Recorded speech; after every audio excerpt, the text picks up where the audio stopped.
Hello, viewers.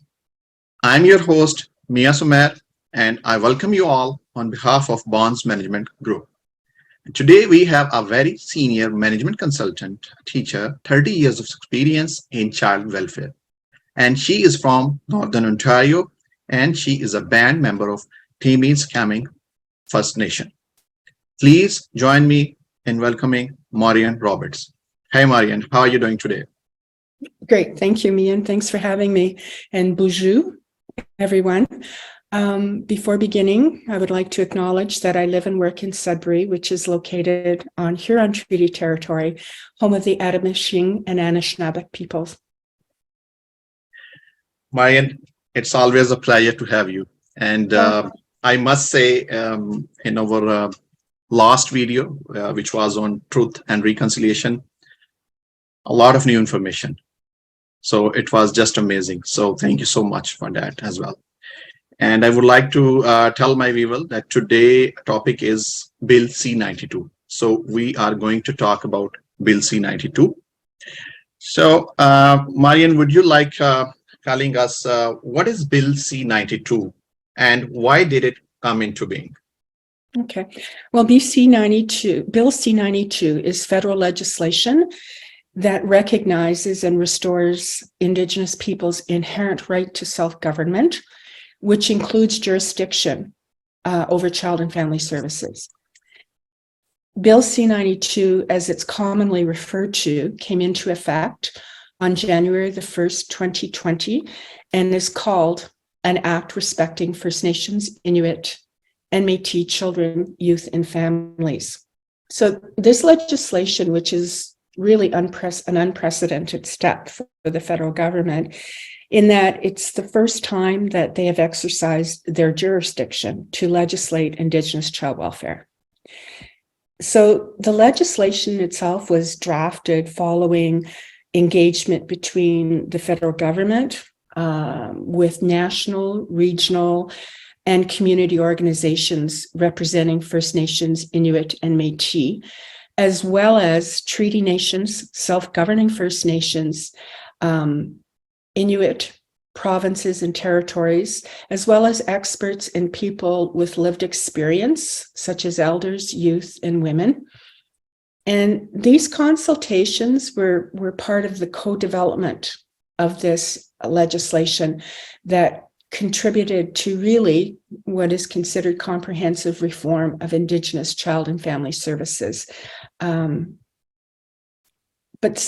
I just wanted to touch a little bit about some of the factors that relate to how this legislation came into being. I think it has to be acknowledged that if it wasn't for the relentless work of Indigenous leaders, scholars, and national Indigenous organizations who advocated for years on the rights of Indigenous children, youth, and families, who were dealing with Western laws and approaches to child welfare. Indigenous leaders have long advocated for the right to reassert and reclaim jurisdiction in child welfare matters concerning their people.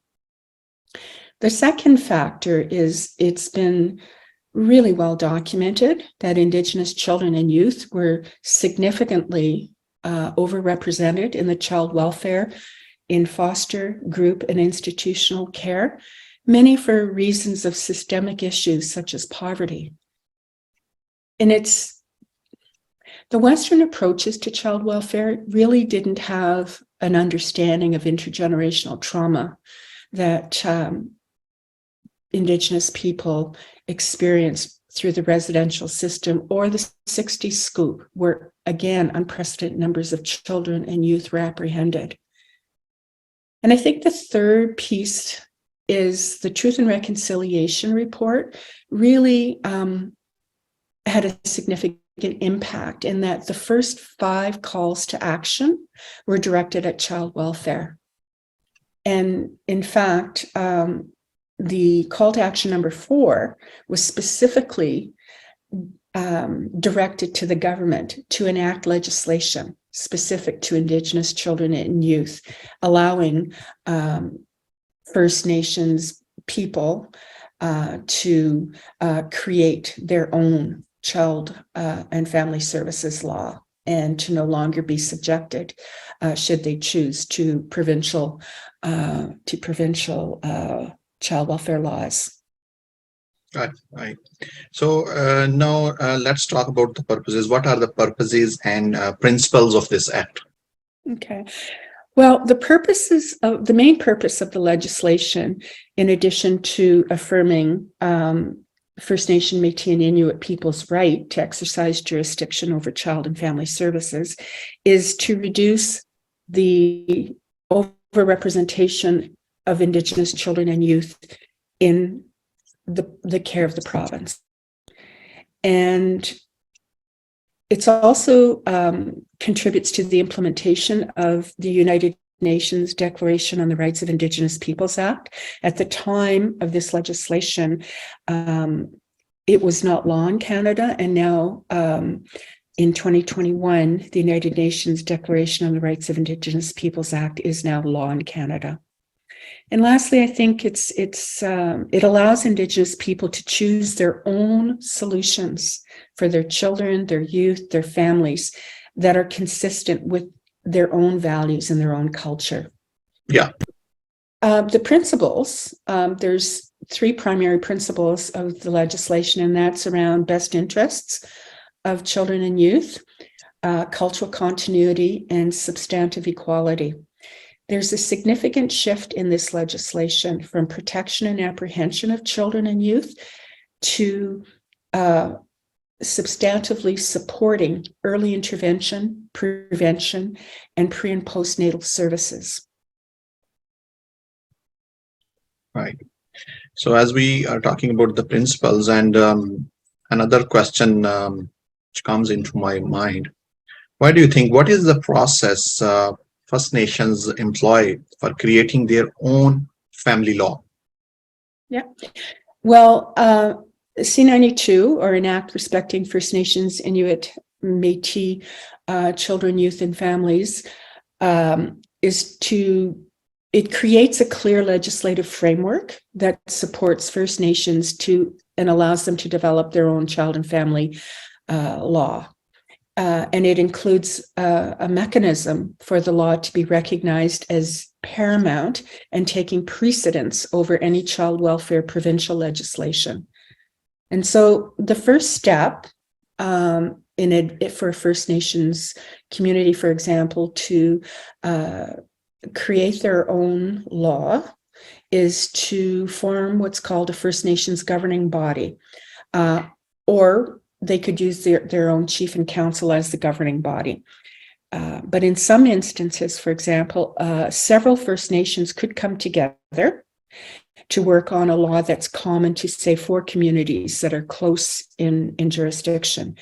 And they would have representatives from each of those 4 communities to establish a governance body made up of the leadership from each of those First Nations.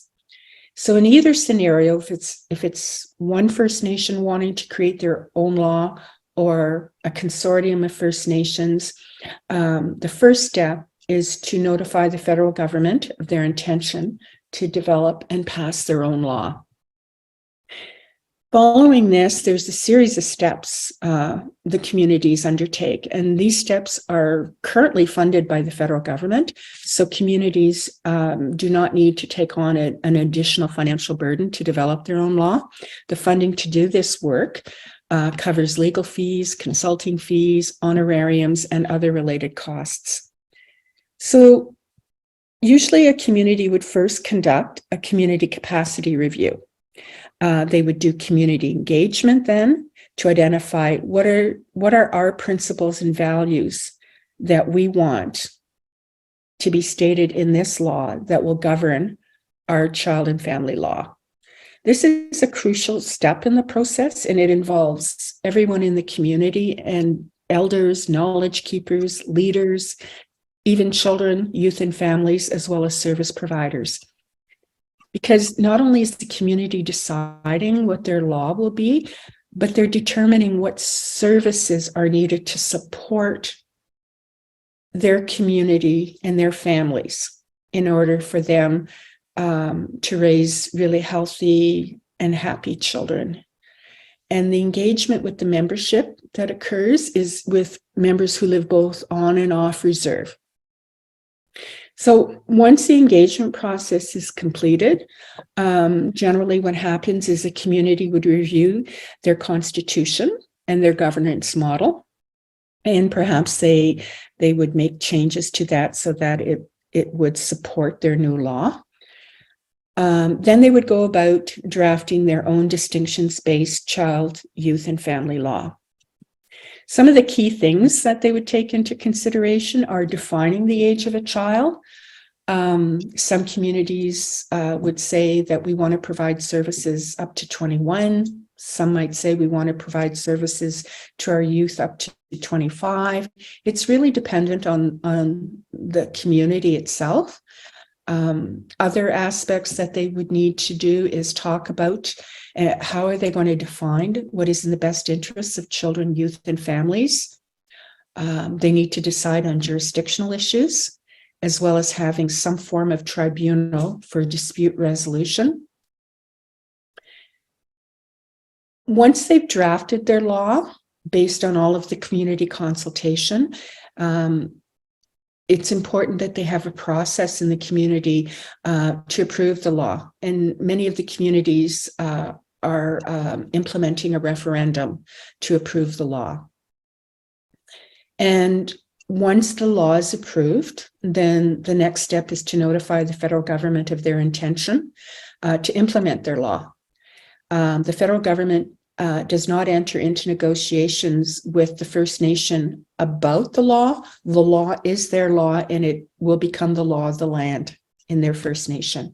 But what does happen is they go through a 12-month process between the federal government, the provincial government, and the First Nation to establish what the ongoing funding of this new law will be and what the infrastructure costs will be in developing their legislation. In many instances, since there's a real focus on prevention in this new law, many communities may need to develop new programming that will best meet the needs of their community. So there's the costs of new services, the infrastructure costs that go along with that, and training of their new staff. So there's implementation costs that go into this as well. And then they need an annual operating budget. This process takes 12 months generally. And after the 12 months is up, the First Nation has the option of implementing their law at that point, or they can ask for an extension if they feel they're not ready. So essentially, that's the brief overview of the major steps involved. The main point is, and I need to stress this, is that the communities determine what their law is going to be based on their own distinct culture, values, principles, and how they want their services to support families to be created and carried out. It can either be a 3-year process or longer, depending on where the community is in terms of its capacity building. Very well said.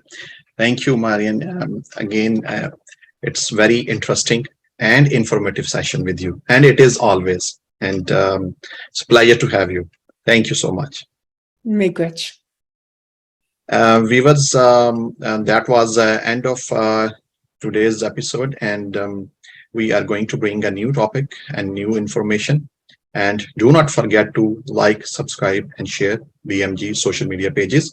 And stay tuned, and bye for now.